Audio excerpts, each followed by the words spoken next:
শাহবাগ থানার সামনে ঢাকা বিশ্ববিদ্যালয়ের সাংবাদিক সমিতির কয়েকজন সদস্যকে বেধড়ক মারধর করেছে ছাত্রদলের নেতাকর্মীরা, এবং এটার এখনো কোনো মামলা নেয়নি। মাননীয় স্বরাষ্ট্রমন্ত্রী যদি জানান এই মামলাটা কেন নেওয়া হচ্ছে না। থানার ভিতর প্রবেশ করে ওসি রুমে ডাকসুর দুইজন নির্বাচিত প্রতিনিধিদের উপর হামলা করা হয়েছে।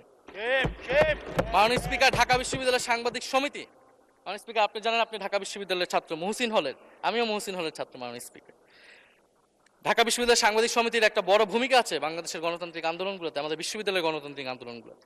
2 মাসে বিএনপির হাতে খুন হয়েছে 31 জন, ধর্ষণের ঘটনা ঘটেছে 14টি, বিএনপির চাঁদাবাজির খবর এসেছে 83টি, হামলার ঘটনা এসেছে 154টি। এর একটিতে সরকার কার্যকর কোনো ব্যবস্থা গ্রহণ করেনি। ভারত বাংলাদেশকে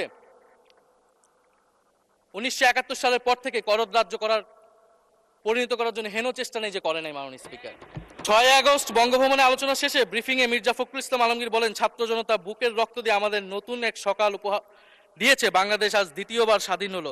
এই স্বাধীনতা আমাদের রক্ত দিয়ে রক্ষা করতে হবে। মাননীয় স্পিকার, 2025 সালে 2 মাসে 4000 মানুষকে বাংলাদেশে পুশিন করেছে ভারত, ইন্ডিয়ান এক্সপ্রেস অনুযায়ী। মাননীয় স্পিকার, বক্তব্য ভেবেছিলাম শুরু করব অন্য বিষয় নিয়ে, কিন্তু আজকের অধিবেশনের দিনের আলোচনায় আমাদেরকে আরো বেশি অবাক করলেন মাননীয় অর্থমন্ত্রী। ফলে অর্থ সেক্টরের কিছু বক্তব্য দিয়ে আলোচনা শুরু করছি।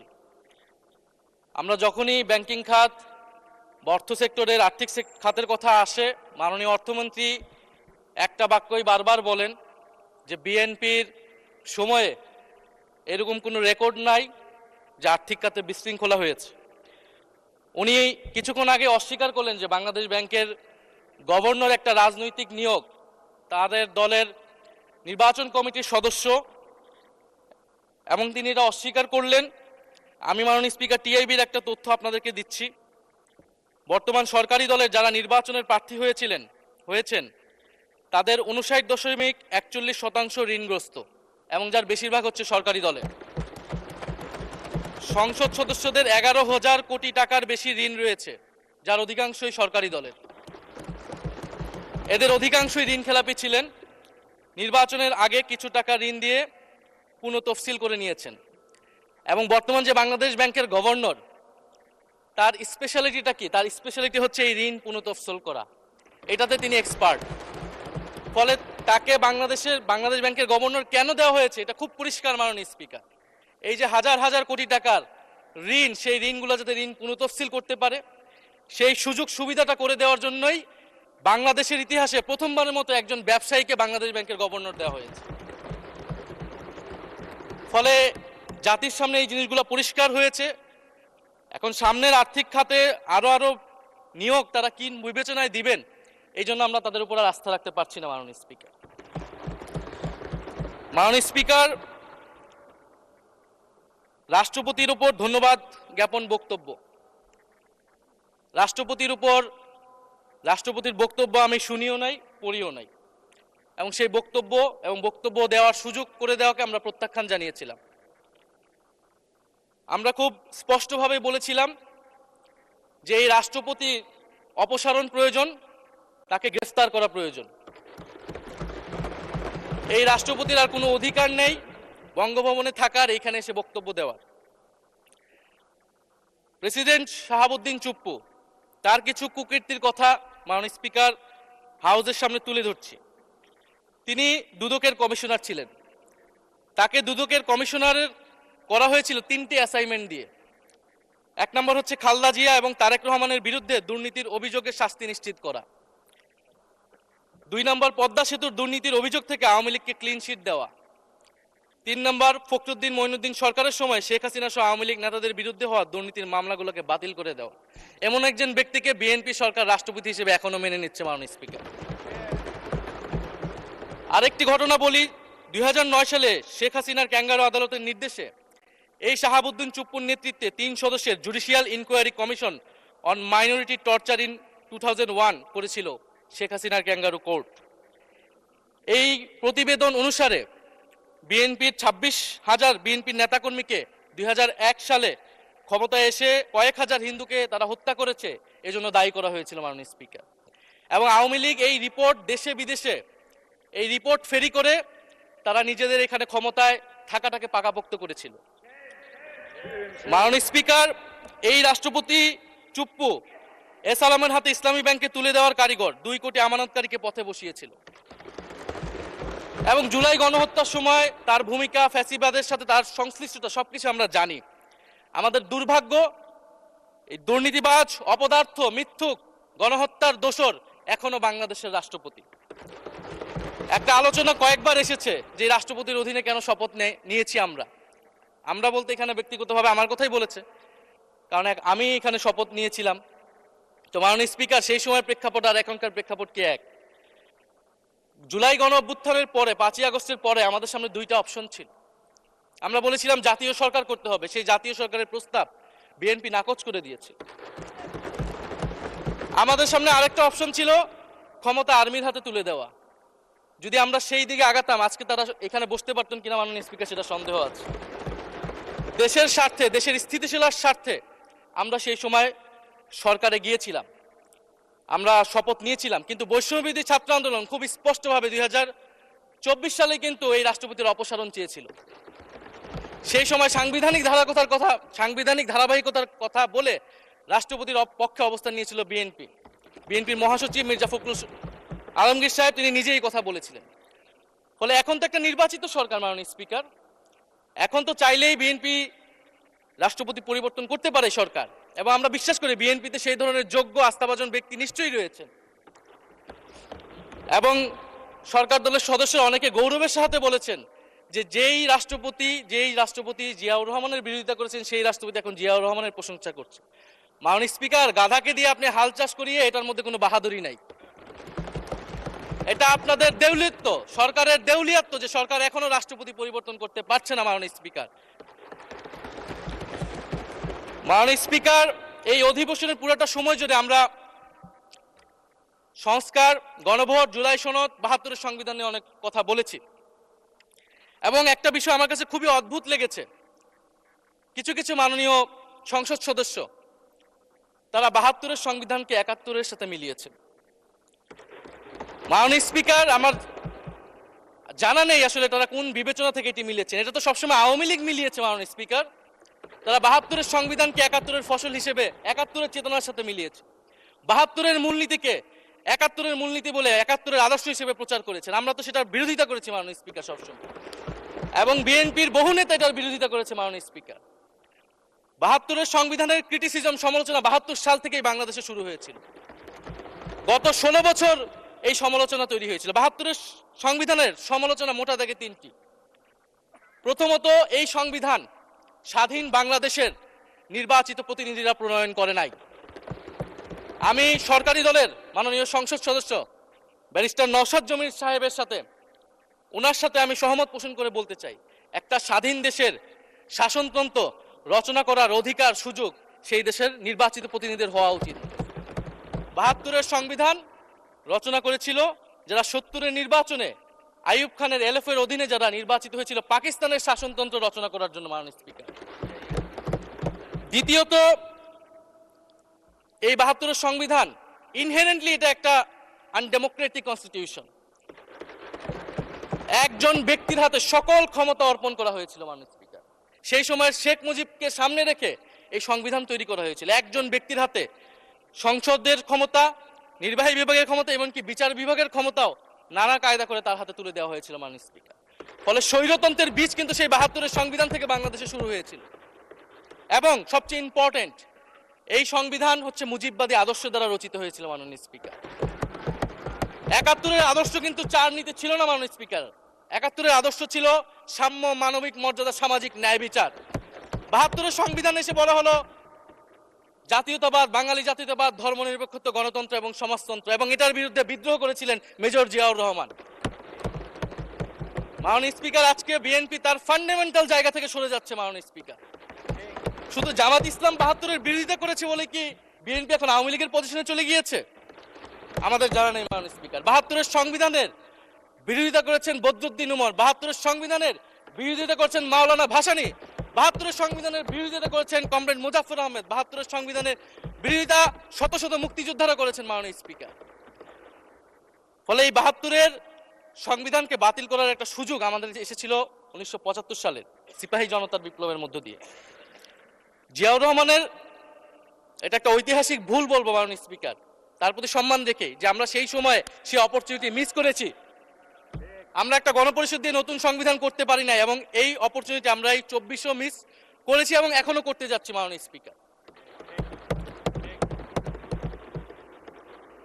মাননীয় স্পিকার, 5ই আগস্টের পরে যখন সংস্কারের আলোচনা আসলো,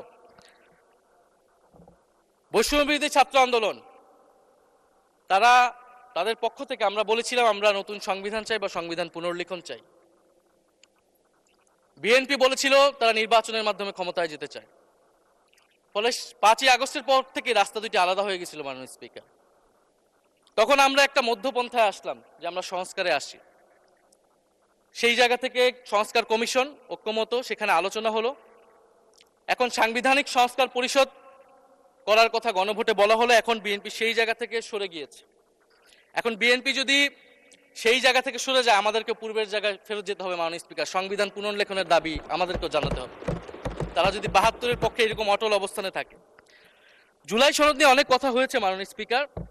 জুলাই সনদ, জাতীয় জুলাই সনদ, আমরা যেদিন স্বাক্ষর হয়েছিল, আমরা জাতীয় নাগরিক পার্টি সেদিন স্বাক্ষর অনুষ্ঠানে যাইনি মাননীয় স্পিকার, এবং পরবর্তীতে আমরা স্বাক্ষর করেছি বলা যায় না, আমরা সেখানে আমাদের কমেন্টটা দিয়ে এসেছিলাম মাননীয় স্পিকার। জুলাই জাতীয় সনদ, জুলাই গণ অভ্যুত্থানের পরবর্তীতে এত কষ্টের যে ফসলটাকে, সেইটাকে মাননীয় স্পিকার নোট অফ ডিসেন্ট দিয়ে সেটাকে কলুষিত করে ফেলা হয়েছে। যেদিন জুলাই জাতীয় সনদ স্বাক্ষর হয়, সেদিন জুলাই জাতীয় সনদের মেজর সংস্কারগুলোতেই পাশে একটা নোট লেখা হয়েছে যে কোনো রাজনৈতিক দল বা জোট তাদের নির্বাচনী ইস্তিহার উল্লেখপূর্বক যদি জনগণের ম্যান্ডেট লাভ করে, তাহলে তারা সেই মতো ব্যবস্থা গ্রহণ করতে পারবে। তাহলে যেই দল নির্বাচনে জয়ী হবে তারা তাদের ইস্তেহার অনুযায়ী সবকিছু করবে মাননীয় স্পিকার। এটার জন্য ঐক্যমতের কোনো প্রয়োজন হয় না। আপনি যদি নির্বাচনে জিতে আপনার ইস্তেহার মতোই সবকিছু করবেন, তাহলে আপনার সাথে আমার কিসের ঐক্যমত, কিসের আলোচনা? এবং সেই নোটগুলো কিভাবে লেখানো হয়েছে, কিভাবে বল প্রয়োগ করে, শক্তি প্রয়োগ করে ঐক্যমত কমিশনকে চাপ দিয়ে লেখানো হয়েছে মাননীয় স্পিকার, এটা ঐক্যমত কমিশনের আমি মনে করি এখন বলার সুযোগ হয়ে এসেছে, সময় এসেছে। ফলে জুলাই জাতীয় সনদ কে আমরা একসেপ্ট সেই সময় করতে পারি নাই, এবং মাননীয় স্বরাষ্ট্রমন্ত্রীর ভাষাকে ধার করে আমি বলতে চাই যে জুলাই জাতীয় সনদ এক অন্তহীন প্রতারণার দলিলে পরিণত করেছে মাননীয় স্পিকার বিএনপি এটাকে। এবং 72-এর সংবিধানকে আওয়ামী লীগ দলীয় ইস্তেহারে পরিণত করেছিল, কলুষিত করেছিল, এবং জুলাই জাতীয় সনদকে বিএনপি কলুষিত করেছে, দলীয় ইস্তেহারে পরিণত করেছে মাননীয় স্পিকার। আপনি বলছেন জুলাই জাতীয় সনদ, তারপরে আপনি দেখাচ্ছেন হচ্ছে আমার দলীয় ইস্তিহার, তাহলে এখানে তো কোনো ঐক্যমতের সুযোগ নাই। এরপরে আসলো গণভোট। গণভোটের আদেশ নিয়ে সমালোচনা আছে, এবং এই সমালোচনা আমরাও করেছি যে রাষ্ট্রপতি এই ধরনের অর্ডার দিতে পারে কিনা। কিন্তু গণভোটটাকে সবাই মেনে একটা কনসেনসাসের ভিত্তিতেই তো আমরা এই গণভোটে সবাই মিলে অংশগ্রহণ করলাম মাননীয় স্পিকার। বিএনপি এবং তৎকালীন বিএনপির বর্তমান মাননীয় প্রধানমন্ত্রী এবং চেয়ারপারসন তিনি নিজেও সংস্কারের পক্ষে, হ্যাঁ পক্ষে ভোটে প্রচারণা করেছেন। ফলে আপনাদের ইলেকশনের আগে এটা পরিষ্কার করা প্রয়োজন ছিল যে এই গণভোট আপনারা মানেন না, এই গণভোটে হ্যাঁ বা না জিতুক এটার সাথে আপনাদের কোনো সম্পর্ক নাই। ওনারা কিন্তু মাননীয় স্পিকার সেটা করেননি। ফলে জুলাই গণভোট এটা রাজনৈতিক সিদ্ধান্ত এবং গণরায়। মাননীয় স্বরাষ্ট্রমন্ত্রী তিনি নিজেই সেই সময় বলেছেন যে গণরায় হচ্ছে সার্বভৌম ক্ষমতা, জনগণের রায় আসলে সেটা সকলেই মেনে নিতে বাধ্য হবে, এমনকি যদি সেটার বিরুদ্ধেও কেউ বিজয়ী হয় তারাও সেটা মেনে নিতে বাধ্য হবে। ফলে আমরা মনে করি যে এই গণভোট অনুসারে যে সাংবিধানিক সংস্কার পরিষদ, অতি দ্রুত সময়ের মধ্যে সাংবিধানিক সংস্কার পরিষদ গঠন করা উচিত, এর সুরাহা করা উচিত। আমরা তো মাননীয় স্পিকার অনেক দূর সরে এসেছি, নতুন সংবিধানের জায়গা থেকে সরে আসতে আসতে আমরা কোথায় আসলাম? আমরা খুবই সামান্য কিছু দাবি এখানে এসেছে, জুলাই জাতীয় সনদ বা গণভোট যেটাই বলেন না কেন, যে একটা উচ্চকক্ষ হবে ভোটের অনুপাতে, তত্ত্বাবধায়ক সরকার হবে। এই তত্ত্বাবধায়ক সরকার নিয়েই তো এত ঝামেলা, গত 16 বছরের এত আন্দোলন। কিভাবে নিয়োগ হবে এই নিয়োগটা আমাদেরকে জানতে হবে মাননীয় স্পিকার। নির্বাচন কমিশনার এবং সাংবিধানিক প্রতিষ্ঠানগুলোতে কিভাবে নিয়োগ হবে, একটা নির্দলীয় এবং গ্রহণযোগ্য নিয়োগ আমরা কিভাবে করতে পারি যেটা দেশকে বিভাজিত করবে না, বিরোধী দলের উপরে বিরোধী দলের অধিকার ক্ষুণ্ণ করবে না, এবং সবচেয়ে গুরুত্বপূর্ণ বিচার বিভাগ পৃথকীকরণ মাননীয় স্পিকার। এগুলা আমরা 5ই আগস্টের পরে আসমান থেকে বলিনি। এগুলা গত 16 বছর আলোচনা হয়েছে, বিএনপির 31 দফায় আলোচনা ছিল, আরো অনেক রাজনৈতিক দলের আলোচনাতে, সংস্কারের আলোচনা থেকে আমরা মাননীয় স্পিকার ধার করেছিলাম। হ্যাঁ, বিচার বিভাগ এই মুহূর্তে পৃথকীকরণ বা বিচার বিভাগের স্বাধীনতা নিয়ে কনসার্ন আছে, কারণ আওয়ামী লীগের নিয়োগকৃত অনেক বিচারক মাননীয় স্পিকার এখনো রয়ে গেছে বিচারালয়ে, যারা এই জামিনগুলো করিয়েছে ফ্যাসিস্টদের। কিন্তু সেটার একটা সুরাহা আপনারা করেন, আমরা সহযোগিতা করব, কিন্তু তারপরে তো বিচার বিভাগের স্বাধীনতা মাননীয় স্পিকার নিশ্চিত করতে হবে। গুম এবং মানবাধিকার অধ্যাদেশ বাতিল করলেন, আপনারা বলছেন ভালো আইন নিয়ে আসবেন। তো ভালো আইন যতক্ষণ পর্যন্ত আনতে পারছে না ততক্ষণ পর্যন্ত মাননীয় স্পিকার আপনাদের সমালোচনাটা সহ্য করতে হবে। আপনারা ভালো আইন নিয়ে আসুন এবং অতি দ্রুত সময়ের মধ্যে নিয়ে আসুন, আমরা দেখি। মাননীয় স্পিকার, এই সংসদে, এই অধিবেশনে আরেকটি বিষয় বারবার এসেছে, সেটা হচ্ছে মুক্তিযুদ্ধ এবং জুলাই গণ অভ্যুত্থান। মুক্তিযুদ্ধকে মাননীয় স্পিকার আমরা শ্রদ্ধা করি। আমরা মনে করি এই প্রজন্ম যারা জুলাই গণ অভ্যুত্থানে অংশগ্রহণ করেছি, জুলাই গণ অভ্যুত্থানের মধ্য দিয়ে মুক্তিযুদ্ধের নতুন রূপ তৈরি হয়েছে, মুক্তিযুদ্ধের নবায়ন হয়েছে। মাননীয় স্পিকার, ফলে মুক্তিযুদ্ধের সাথে জুলাই গণ অভ্যুত্থানের কোনো সাংঘর্ষিক অবস্থান নেই। আমরা বারবার বলেছি মুক্তিযুদ্ধ, জুলাই গণ অভ্যুত্থান হচ্ছে মুক্তিযুদ্ধেরই আরেকটি ধারাবাহিকতা। মুক্তিযুদ্ধে আমরা সাম্য মানবিক মর্যাদার কথা বলেছি, জুলাই গণ অভ্যুত্থানে আমরা বৈষম্য বিরোধী গণতান্ত্রিক বাংলাদেশের কথা বলেছি। মাননীয় স্পিকার, কোথায় পার্থক্য, কোথায় আলাদা, এবং কোন ঘটনা বড় কোন ঘটনা ছোট, এটা অহৈতুক তর্ক। মাননীয় স্পিকার, আমরা কেউ বলি নাই যে জুলাই গণ অভ্যুত্থান মুক্তিযুদ্ধের থেকে বড়, বা জুলাই গণ অভ্যুত্থান 90-এর থেকে বড় বা 90-এর থেকে ছোট। জুলাই গণ অভ্যুত্থান এক বিশেষ ঘটনা বাংলাদেশের ইতিহাসে, মুক্তিযুদ্ধ এক বিশেষ ঘটনা, মুক্তিযুদ্ধ বাংলাদেশের ফাউন্ডেশন। মাননীয় স্পিকার, এটার ব্যাপারে আমরা আনকম্প্রোমাইজেবল, এটা নিয়ে কোনো বিতর্কের কোনো সুযোগ নাই। তবে এই কথাটা ওনারাই বারবার বলে মুক্তিযুদ্ধকেও ছোট করতেছেন, জুলাই গণ অভ্যুত্থানকেও ছোট করতেছেন। আরেকটি বিষয় মাননীয় স্পিকার, মুক্তিযুদ্ধর কথা যখন এসেছে, আমরা যে সাম্প্রতিক সময়ে জাতীয় মুক্তিযোদ্ধা কাউন্সিল জামুক আইন সংশোধন করা হলো, অধ্যাদেশ পাশ করা হলো, সেখানে কিন্তু একটা গুরুত্বপূর্ণ সংশোধনী এসেছে। মুক্তিযোদ্ধাদের সংজ্ঞা থেকে মুজিব বাহিনীকে বাদ দেওয়া হয়েছে। মাননীয় স্পিকার, এবং আপনারা জানেন যে এই মুজিব বাহিনী, সেটাকে সংযুক্তির মাধ্যমে হাজার হাজার ছাত্রলীগের নেতাকর্মীকে মুক্তিযোদ্ধা সার্টিফিকেট দেওয়া হয়েছিল। মাননীয় স্পিকার, মুজিব বাহিনীর রোল কি ছিল, এটা আপনারা এখানে যারা অভিজ্ঞ মাননীয় স্পিকার অনেক মুক্তিযোদ্ধা আছেন, তারা ভালো করেই জানেন। মুজিব বাহিনী তৈরি হয়েছিল অন্তর্ঘাত তৈরি করার জন্য। তারা অস্ত্র হাতে দেশে পাকিস্তান বাহিনীর বিরুদ্ধে যুদ্ধ করে নাই, তারা দেশে ঢুকে মুক্তিযুদ্ধের আওয়ামী লীগ বাদে অন্য যেই পক্ষগুলো রয়েছে তাদেরকে হত্যা করেছিল। মাননীয় স্পিকার, ফলে মুজিব বাহিনী কিন্তু কোনো মুক্তিযোদ্ধা না বর্তমান আইন অনুসারে। কিন্তু এখানে অনেক মুজিব বাহিনীর কিছু লোক আছেন, তারা নিজেদেরকে মুক্তিযোদ্ধা হিসেবে বারবার জাহির করছে। ফলে আমাদেরকে এই ফারাকটাও করতে হবে। মাননীয় স্পিকার, এবং মুক্তিযুদ্ধের পক্ষ বিপক্ষের রাজনীতি গত 50 বছর ধরে হয়েছে, আমরা এই সমাধান এখনো কেন করতে পারিনি? মাননীয় স্পিকার, এর দায়ভার কে নেবে? বিএনপি কি নেবে না, যারা 29 বছর জামাতের সাথে রাজনীতি করেছে? একটা কথা তো এখন সবাই বলে, সাথে থাকলে সঙ্গী, না থাকলে জঙ্গি। ফলে এটার দায়িত্ব ছিল তো উনাদের, এই রিকনসিলিয়েশন তৈরি করা, এই প্রশ্নের সুরাহা করা। জুলাই গণ অভ্যুত্থানের পরে, স্বাধীনতার 54-55 বছর পরে জাতীয় সংসদে মুক্তিযুদ্ধের পক্ষ আর বিপক্ষ বলে ভাগ থাকবে, এটা তো মাননীয় স্পিকার আমরা প্রত্যাশা করি না, এটা এই প্রজন্ম প্রত্যাশা করে না। আমি মাননীয় স্বরাষ্ট্রমন্ত্রীর সাথে একমত পোষণ করি যে ইতিহাসের এই বিতর্ক আমাদেরকে সমাধান করতে হবে, একপাশে রেখে সামনের দিকে এগিয়ে যেতে হবে, এবং এটা সব পক্ষকে এটার জন্য দায়িত্বশীল ভূমিকা পালন করতে হবে।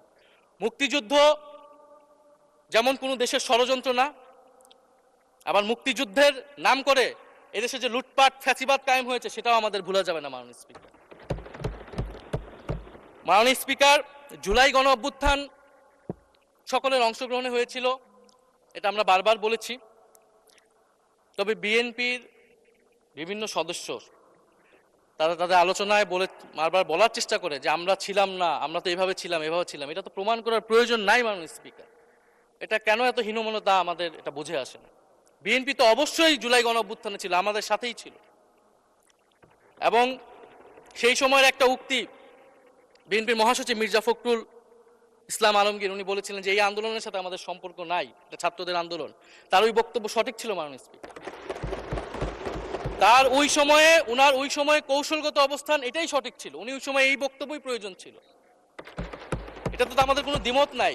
মাননীয় স্পিকার, আমাকে ডিজিএফআই, ডিবি, এসবি, বাংলাদেশের হেন কোনো গোয়েন্দা সংস্থা নাই যারা আমাকে ইন্টারগেশন করেছে, টর্চার করেছে এবং একটা কথা বারবার বলানোর চেষ্টা করেছিল যে এই আন্দোলন বিএনপি জামাতের আন্দোলন, যারা আগুন লাগিয়েছে তারা বিএনপি জামাতের সন্ত্রাসী, এটা একবার তোমরা শুধু বলো। ডিবি অফিসে শেষ পর্যন্ত আমরা বাধ্য হয়েছি আন্দোলন স্থগিতের ঘোষণা দিতে, কিন্তু কখনো এই কথাটা মাননীয় স্পিকার আমরা বলিনি। ফ্যাসিবাদ বিরোধী রাজনৈতিক দলের নেতাকর্মীকে আমরা আন্দোলনের সময় থেকে এখন পর্যন্ত কখনো আমরা অস্বীকার করিনি, কিন্তু একটা জায়গা আমরা ফারাক করতে চাই যে এই গণ অভ্যুত্থান কোনো দলীয় আন্দোলন নয়। 90-এর গণ অভ্যুত্থান, 69-এর গণ অভ্যুত্থান থেকে এই গণ অভ্যুত্থানের পার্থক্য রয়েছে মাননীয় স্পিকার। এই গণ অভ্যুত্থানে ফ্যাসিবাদ বিরোধী রাজনৈতিক দলের নেতাকর্মীরা নেতৃত্বে নয়, সামনে পিছনে ছিল মাননীয় স্পিকার, সামনে সাধারণ জনগণ ছিল, ছাত্ররা ছিল। ফলে সেই হিসেবেই এই গণ অভ্যুত্থানকে স্বীকৃতি দেওয়া উচিত। এখন যদি বলা হয় যে অমুকের নেতৃত্বে এই গণ অভ্যুত্থান হয়েছে, আমাদের লোকেরা এই গণ অভ্যুত্থান করেছে, এটা মাননীয় স্পিকার এই গণ অভ্যুত্থানের সাথে যারা সাধারণ মানুষ নেমেছিল, যারা শহীদ হয়েছে তাদের সাথে মাননীয় স্পিকার বিশ্বাসঘাতকতা করা হবে। ফলে জুলাই গণ অভ্যুত্থানে সকলের অংশগ্রহণ ছিল, হ্যাঁ আমাদের অনেক মতপার্থক্য, জুলাই গণ অভ্যুত্থানের পরে আমাদের রাস্তা আলাদা হয়ে গেছে আমরা মনে করি রাজনৈতিকভাবে, কিন্তু গণ অভ্যুত্থান আমরা একসাথেই করেছিলাম মাননীয় স্পিকার। এবং আমি দুইটা কোটেশন বলতে চাই মাননীয় স্পিকার। 7ই আগস্টে নয়াপল্টনের সমাবেশে জনাব তারেক রহমান ভার্চুয়ালি যুক্ত হয়ে বলেন 1971 ছিল স্বাধীনতা অর্জনের আন্দোলন, আর 2024-এর আন্দোলন হলো সেই স্বাধীনতা ও সার্বভৌমত্ব রক্ষার আন্দোলন। এই আন্দোলনে অংশ নেওয়া প্রতিটি ছাত্র জনতা আজ থেকে নতুন দিনের মুক্তিযোদ্ধা। মাননীয় স্পিকার, মুক্তিযুদ্ধের সাথে আমরা তুলনা করছি এই জায়গা থেকে, কারণ আমাদের কাছে এটা প্রায় যুদ্ধসম একটা পরিস্থিতি ছিল। 6 আগস্ট বঙ্গভবনে আলোচনা শেষে ব্রিফিংয়ে মির্জা ফখরুল ইসলাম আলমগীর বলেন, ছাত্র জনতা বুকের রক্ত দিয়ে আমাদের নতুন এক সকাল উপহার দিয়েছে, বাংলাদেশ আজ দ্বিতীয়বার স্বাধীন হলো, এই স্বাধীনতা আমাদের রক্ত দিয়ে রক্ষা করতে হবে। মাননীয় স্পিকার, আমরাও বলি রক্ত দিয়ে রক্ষা করতে হবে। মাননীয় স্পিকার, আমাকে একটু সময় বাড়িয়ে দিবেন। আমি যে সময়টা পেয়েছি এটা বিরোধী দলের কোটা থেকে, আমি আশা করব সরকারি দলের কোটা থেকে আমি আরো 10 মিনিট পাবো। মাননীয় স্পিকার, মাননীয় চিফ হুইপ এবং সংসদ নেতা নিশ্চয়ই এটাতে সম্মতি দিবেন। মাননীয় স্পিকার, আমরা ভারত এবং পররাষ্ট্রনীতি নিয়ে কিছু কথা বলতে চাই। এই সরকার আসার পর একটা জিনিস বারবার আছে যে ভারতের সাথে সম্পর্ক উন্নয়ন, এবং মাননীয় পররাষ্ট্র মন্ত্রী যিনি আগের সরকারের নিরাপত্তা উপদেষ্টা, যার পদত্যাগ তৎকালীন বিএনপি চেয়েছিলেন, সেই পররাষ্ট্রমন্ত্রী ভারতে সফর করেছেন প্রথম, এবং তিনি যে বিবৃতি দিয়েছেন সেই বিবৃতিটা আমাদের কাছে স্পষ্ট না। আমরা কোন ভিত্তিতে ভারতের সাথে সম্পর্ক উন্নয়নের কথা বলছি? যেই ভিত্তিতে আওয়ামী লীগ উন্নয়নের কথা বলেছিল সেই ভিত্তিতে? ভারত বাংলাদেশকে 1971 সালের পর থেকে করদ রাজ্য পরিণত করার জন্য হেন চেষ্টা নেই যে করে নাই মাননীয় স্পিকার। সীমান্তে হত্যাকাণ্ড এখনো হচ্ছে, আমরা নদীর পানি হিস্সা পাচ্ছি না, এবং নতুন করে যেটা হচ্ছে যে বর্ডারে বাংলাদেশি বলে বিভিন্ন মানুষকে পুশ ইন করা হচ্ছে। 2025 সালে 2 মাসে 4000 মানুষকে বাংলাদেশে পুশ ইন করেছে ভারত, ইন্ডিয়ান এক্সপ্রেস অনুযায়ী। মাননীয় স্পিকার, এক ভয়ঙ্কর সংকট সামনের দিনে আমাদের দিকে কিন্তু আসতে যাচ্ছে। এবারে পশ্চিমবঙ্গের ইলেকশন হলো মাননীয় স্পিকার, নির্বাচনের কয়েকদিন আগে ভোটার তালিকা থেকে অন্তত 30 লক্ষ জীবিত ভোটারকে বাদ দেওয়া হয়েছে, এদের অধিকাংশ হচ্ছে মুসলিম এবং মতুয়া সম্প্রদায় মাননীয় স্পিকার। এবং এনআরসি তারা করেছে, বাংলাভাষী মুসলমানদেরকে তারা বাংলাদেশি বলে বিতাড়িত করছে এবং বাংলাদেশে পুশ ইন করার চেষ্টা করছে। এবং আমাদের যে ভারতের সাথে আগের সংকট রয়েছে, এবং গত 16 বছর যে ফ্যাসিজম ছিল সেটাকে আঞ্চলিক এবং আন্তর্জাতিকভাবে আওয়ামী লীগকে স্পষ্টভাবে সমর্থন দিয়েছিল ভারত, এবং এখনো জুলাইয়ের গণহত্যাকারী খুনি শেখ হাসিনা, ওসমান হাদির হত্যাকারীরা সবাই ভারত তাদেরকে আশ্রয় দিয়েছে। ফলে ভারতের সাথে এই বিষয়গুলো নিয়ে আমাদের সরকার কি কথা বলেছে এটা মাননীয় স্পিকার আমরা জানতে চাই। ভারতের সাথে সম্পর্ক আমরা উন্নয়ন করতে চাই, ভারত আমাদের প্রতিবেশী দেশ, কিন্তু মর্যাদার ভিত্তিতে, সাম্যের ভিত্তিতে এই সম্পর্ক হতে হবে মাননীয় স্পিকার। ভারত শুধু আওয়ামী লীগের সাথে সম্পর্ক তৈরি করে এই দেশকে নিয়ন্ত্রণ করার চেষ্টা করছে, সেই দিনকে সে কবর রচনা করতে হবে মাননীয় স্পিকার। ফলে এটা আমরা বুঝতে পারতেছি না ভারত বিএনপির সাথে বা বর্তমান সরকারের সাথে তার সম্পর্কের ভিত্তিটা কি, এবং বর্তমান সরকার আমার এই কথাগুলো যেগুলো আমি বললাম সেগুলো নিয়ে ভারতের সাথে কথা বলেছে কিনা মাননীয় স্পিকার। মাননীয় স্পিকার, দুর্নীতি নিয়ে অনেক কথা হয়, আমি ঋণ খেলাপির পরিসংখ্যানগুলো দিলাম এবং নির্বাচনের বিধান অনুযায়ী ঋণ খেলাপি কেউ নির্বাচনে প্রার্থী হতে পারবে না, কিন্তু আমরা দেখলাম নির্বাচনের আগে কিছু টাকা পরিশোধ করে ঋণ পুনঃতফসিল করে তারা সংসদ সদস্যরা সংসদ সদস্য হিসেবে আসলেন। মাননীয় স্পিকার, আমি কিছু সংখ্যা বলছি। 1700 কোটি টাকা, 765 কোটি টাকা, 679 কোটি টাকা, 621 কোটি টাকা, 201 কোটি টাকা, 182 কোটি টাকা, 97 কোটি টাকা। মাননীয় স্পিকার, এগুলো আমাদের সংসদ সদস্য যারা তাদের ঋণ রয়েছে। মাননীয় স্পিকার, এবার আমি নাম বললাম না, কিন্তু পরের সেশনে কিন্তু মাননীয় স্পিকার আমি নাম ধরেই কথা বলবো, এগুলা ফ্যাক্ট, এবং এখনো দুইজন আসতে পারে নাই এই কারণে। এখন দুর্নীতির বিরুদ্ধে তো যুদ্ধ ঘোষণা হয়েছে, এখন এই ঋণগুলো কবে বাংলাদেশের জনগণ ফেরত পাবে, বাংলাদেশের ব্যাংক ফেরত পাবে মাননীয় স্পিকার, এটা আমরা জানতে চাই। মাননীয় স্পিকার, যদি সময় একটু বাড়িয়ে দেন। হ্যাঁ, মাননীয় সদস্য, আপনি আবেদন জানিয়েছিলেন, এর মধ্যে ট্রেজারি বেঞ্চের যে চিফ হুইপ আছেন, মাননীয় চিফ হুইপ, উনি আমাকে জানিয়েছেন উনার সময় 20 মিনিট বরাদ্দ ছিল, সেখান থেকে 5 মিনিট উনি কর্তন করে আপনাকে দিয়েছেন। তো আপনি 5 মিনিটের মধ্যে দয়া করে শেষ করবেন। থ্যাংক মাননীয় ইউ। স্পিকার, আর মাননীয় প্রধানমন্ত্রীর থেকে আরো 5 মিনিট আমি রিকোয়েস্ট করছি মাননীয় স্পিকার, আর যদি 5 মিনিটে শেষ করতে পারে আমি শেষ করে দিব, কোনো সমস্যা নেই। মাননীয় স্পিকার, ফলে আমরা দুর্নীতির কথা বলা হচ্ছে, 16 বছরে আওয়ামী লীগের যে দুর্নীতি, সেই দুর্নীতি থেকেও বড় হয়ে গেছে অন্তর্বর্তী সরকারের সময়ে ছাত্র সমন্বয়করা কি দুর্নীতি করেছে। মাননীয় স্পিকার, ছাত্র সমন্বয়করা খুবই খারাপ, তারা মন্ত্রণালয়ে ঘুরেছে, দুর্নীতি করেছে, কিংস পার্টি করেছে। তো মাননীয় স্পিকার, গত আওয়ামী লীগের আমলে 16 বছরের দুর্নীতির বিচার ওনারা কিভাবে করবেন সেইটা মাননীয় স্পিকার ওনাদের বলা উচিত জনগণের সামনে। এবং আরো ভালো হয় যদি 2001 থেকে 6 সাল পর্যন্ত মাননীয় স্পিকার যে দুর্নীতির অভিযোগগুলো এসেছিল সেটারও একটা স্বচ্ছ তদন্ত মাননীয় স্পিকারের বর্তমান সরকার করে। দুর্নীতি কেউ না কেউ তো করেছে, কারা করেছে তাদের নাম বাংলাদেশের জনগণের সামনে উন্মুক্ত করা হোক, কারণ সেটার জন্যই তাদেরকে ভোগান্তি পোহাতে হয়েছে 1/11 ষড়যন্ত্রের মাধ্যমে। বর্তমান প্রধানমন্ত্রী, তাকেও কিন্তু দুর্নীতির মিথ্যা অভিযোগ দিয়ে মাননীয় স্পিকার তার বিরুদ্ধে মামলা করা হয়েছিল। মাননীয় স্পিকার, মাননীয় স্বরাষ্ট্রমন্ত্রীর দৃষ্টি আকর্ষণ করছি, একটু আইন শৃঙ্খলা নিয়ে কথা বলি। 2 মাসে বিএনপির হাতে খুন হয়েছে 31 জন, ধর্ষণের ঘটনা ঘটেছে 14টি, বিএনপির চাঁদাবাজির খবর এসেছে 83টি, হামলার ঘটনা এসেছে 154টি, এর একটিতে সরকার কার্যকর কোনো ব্যবস্থা গ্রহণ করেনি। মাননীয় স্পিকার, শাহবাগ থানার সামনে ঢাকা বিশ্ববিদ্যালয়ের সাংবাদিক সমিতির কয়েকজন সদস্যকে বেধড়ক মারধর করেছে ছাত্র দলের নেতাকর্মীরা, এবং এটার এখনো কোনো মামলা নেয়নি। মাননীয় স্বরাষ্ট্রমন্ত্রী যদি জানান এই মামলাটা কেন নেওয়া হচ্ছে না। থানার ভিতর প্রবেশ করে ওসির রুমে ডাকসুর 2 জন নির্বাচিত প্রতিনিধিদের উপর হামলা করা হয়েছে। মাননীয় স্পিকার, ঢাকা বিশ্ববিদ্যালয়ের সাংবাদিক সমিতি, মাননীয় স্পিকার আপনি জানেন আপনি ঢাকা বিশ্ববিদ্যালয়ের ছাত্র, মহসিন হলের, আমিও মহসিন হলের ছাত্র। মাননীয় স্পিকার, ঢাকা বিশ্ববিদ্যালয়ের সাংবাদিক সমিতির একটা বড় ভূমিকা আছে বাংলাদেশের গণতান্ত্রিক আন্দোলনগুলোতে, আমাদের বিশ্ববিদ্যালয়ের গণতান্ত্রিক আন্দোলনগুলোতে। মাননীয় স্পিকার, মাজার হামলা নিয়ে কিছু কথা বলতে চাই। এই সরকারের আমলেও আমরা দেখলাম যে কুষ্টিয়ায় মাজারে হামলা করে একজনকে হত্যা করা হয়েছে। মাননীয় স্পিকার, এটা আমরা নিন্দা এবং প্রতিবাদ জানাই। আমরা কোনো ধর্মীয় বিতর্কে ঢুকবো না, সেটা নিয়ে আমাদের আলেম ওলামাগণ ব্যাখ্যা করবেন, কিন্তু আমরা রুল অফ ল নিয়ে কথা বলতে চাই। মাননীয় স্পিকার, এই ধরনের ঘটনা কোনোভাবেই গ্রহণযোগ্য হতে পারে না, এবং অন্তর্বর্তী সরকারের সময় এই ধরনের ঘটনা অনেক ঘটেছে, আমরা তারও নিন্দা জানাই, এবং সকল ঘটনার তদন্ত এবং বিচার হওয়া উচিত মাননীয় স্পিকার এই সময়ের মধ্যে। মাননীয় স্পিকার, জঙ্গিবাদ নিয়ে নতুন করে কথা আসছে, সরকারের প্রতি অনুরোধ থাকবে আপনারা একটু সমন্বয় করে বক্তব্য দিন। স্বরাষ্ট্রমন্ত্রী বলছেন জঙ্গিবাদ নেই, আবার মাননীয় প্রধানমন্ত্রীর উপদেষ্টা বলছেন জঙ্গিবাদ আছে, জঙ্গি আছে। তো ওনাদের বক্তব্যটা পরিষ্কার হলে আমরাও এই বিষয়ে আমাদের অবস্থান বা বক্তব্যটা পরিষ্কার করতে পারবো। তবে একটা জিনিস, যে জঙ্গিবাদের বিরুদ্ধে আমাদের জিরো টলারেন্স। মাননীয় স্পিকার, এটা বাংলাদেশের সিকিউরিটি প্রশ্ন, এবং এটা সরকার এককভাবে ডিল করতে পারবে না, এটা জাতীয় ঐক্য লাগবে, এবং সরকারকে আমরা সর্বাত্মকভাবে সহযোগিতা করবে এই বিষয়ে। তবে বিগত আমলের মতো এবং ওয়ারেন্ট টেররের প্রজেক্ট হিসেবে যাতে বাংলাদেশে কোনো জঙ্গিবাদের নাটক না হয় মাননীয় স্পিকার, এটাও আমাদের মাথায় রাখবে।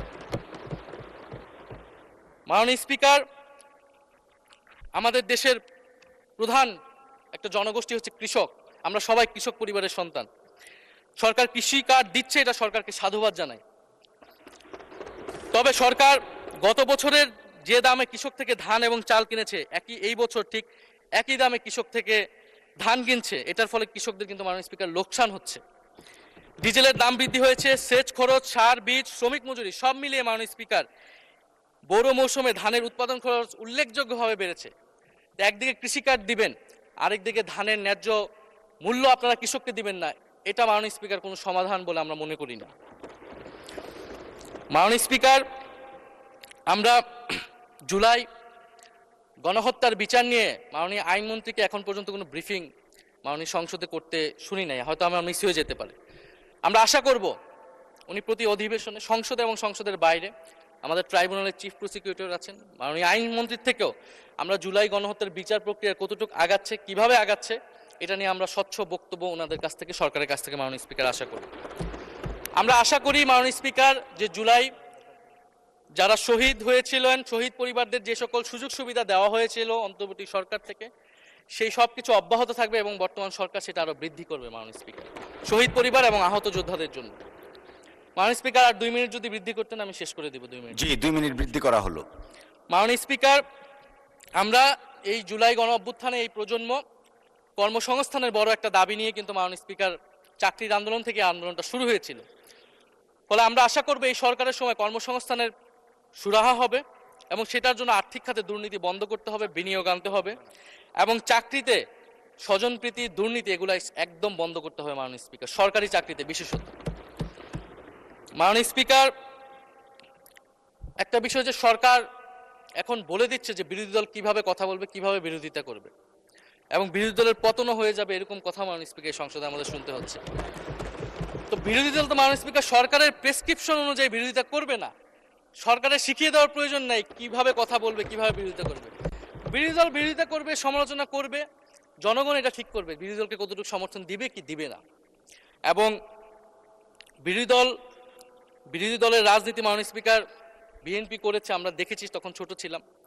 মাননীয় স্পিকার, আমি যখন ইন্টারমিডিয়েটে পড়ি, খালেদা জিয়া তখন গ্রেফতার হন এবং তার পরের দিন আমার বাবা রাজনৈতিক মামলায় গ্রেফতার হন। আমার মা আমাকে নিয়ে থানায়, কোর্টে এবং কারাগারে আমি আমার মায়ের সাথে ঘুরেছি মাননীয় স্পিকার। আমি জানি আমার এই অভিজ্ঞতা বাংলাদেশের লাখ লাখ মানুষের, ফ্যাসিবাদ বিরোধী আন্দোলন, রাজনৈতিক কর্মী যারা রয়েছে তাদের সকলের একই অভিজ্ঞতা মাননীয় স্পিকার। মাননীয় স্পিকার, সেই অভিজ্ঞতা থেকেই বিশ্ববিদ্যালয়ে যখন এসেছি প্রথম, মনে হয়েছে যে এই প্রজন্ম হিসেবে আমাদের একটা দায়বদ্ধতা আছে। আমার সামনে একজন স্বৈর শাসক থাকবে, বাংলাদেশের একজন ছাত্র হিসেবে আমি এটা মেনে নিতে পারিনি মাননীয় স্পিকার প্রথম বর্ষ থেকে। সেই জায়গা থেকে কাজ করেছি জুলাই গণ অভ্যুত্থানে। মাননীয় স্পিকার, আমি আমার এলাকা নিয়ে শুধু শেষ করব, সবাই যেহেতু এলাকা নিয়ে কথা বলে প্রথম আসলে, আমি মাননীয় প্রধানমন্ত্রীর প্রতিবেশী, ঢাকা 17-এর প্রতিবেশী হচ্ছে ঢাকা 11 মাননীয় স্পিকার। সংসদে সরকার দল এবং বিরোধী দলের যেই পরিমাণ বৈষম্য, ঢাকা 17 এবং ঢাকা 11-এর একই পরিমাণ মাননীয় স্পিকার বৈষম্য। ফলে উনি যাতে এই বৈষম্য দূর করেন এবং ঢাকা 11-এর জন্য যদি মাননীয় সদস্য 2 মিনিট চেয়েছিলেন, শেষ হয়ে গেছে। আর 2 মিনিট দেওয়া হলো, 2 মিনিটের মধ্যে শেষ করে ফেলেন প্লিজ। ধন্যবাদ আপনাকে। ফলে এই বৈষম্য উনি সংসদেও দূর করবেন, সংসদেও দূর হবে এবং আমার এলাকাও সেই উন্নয়ন কার্যক্রম হবে। ঢাকা 11 এই গণ অভ্যুত্থানের অন্যতম হট স্পট ছিল রামপুরা, বাড্ডা, ভাটারা এলাকা মাননীয় স্পিকার, যেখানে অনেক প্রাইভেট বিশ্ববিদ্যালয়, মাদ্রাসা, তারা সকলে এসে কিন্তু ফ্যাসিস্টদেরকে প্রতিহত করেছিল এবং এই অত্র এলাকার নানান সমস্যা। তো সরকারের জায়গা থেকে আমি আশা করব, আমি হয়তো অনেক সমালোচনা করতে পারি, অনেক ভুল ত্রুটি থাকতে পারে, যেহেতু নতুন এসেছি, কথা বলছি। তো সেই জায়গা থেকে যাতে আমার এলাকার প্রতি কোনো বিরূপ মনোভাব না থাকে, কোনো বৈষম্য যাতে না হয় মাননীয় স্পিকার। আপাতত ওনারা ওইখানকার যিনি পরাজিত প্রার্থী, তাদেরকে দিয়ে বিভিন্ন উন্নয়ন কার্যক্রম করছে প্রশাসক, এই সিটি কর্পোরেশনের প্রশাসক। তা আমার ক্রেডিটের দরকার নাই, কিন্তু উন্নয়ন হলেই মাননীয় স্পিকার চলবে। মাননীয় স্পিকার, আমি সর্বশেষ বলতে চাই, এই প্রথম অধিবেশনে বিশ্ববিদ্যালয় জীবনে ঢাকা বিশ্ববিদ্যালয়ের অনেক স্বপ্ন নিয়ে গিয়েছিলাম। প্রথম মাসে মাননীয় স্পিকার হতাশ হয়েছিলাম, যখন দেখেছি হলের সিস্টেম, যখন দেখেছি বিশ্ববিদ্যালয়ের সিস্টেম। এবং এই সংসদে মাননীয় স্পিকার প্রথম অধিবেশনে আমি অনেক হতাশ হয়েছি। সরকারি দলের সদস্যরা যেভাবে স্তুতি করেছে, যেভাবে সংবিধান সংস্কার পরিষদকে বাতিল করে দেওয়া হয়েছে, যেভাবে গণভোটকে অস্বীকার করেছে, মাননীয় স্পিকার, আমি আশা করব আমাদের এই হতাশা অতি দ্রুতই শেষ হবে এবং আমরা যেই কমিটমেন্ট জনগণের কাছে করেছি সেই সকল প্রতিশ্রুতি আমরা রক্ষা করে সামনের দিকে এগিয়ে যেতে পারবো। মাননীয় স্পিকার, আপনাকে ধন্যবাদ, এই হাউসের সকলকে ধন্যবাদ মাননীয় স্পিকার।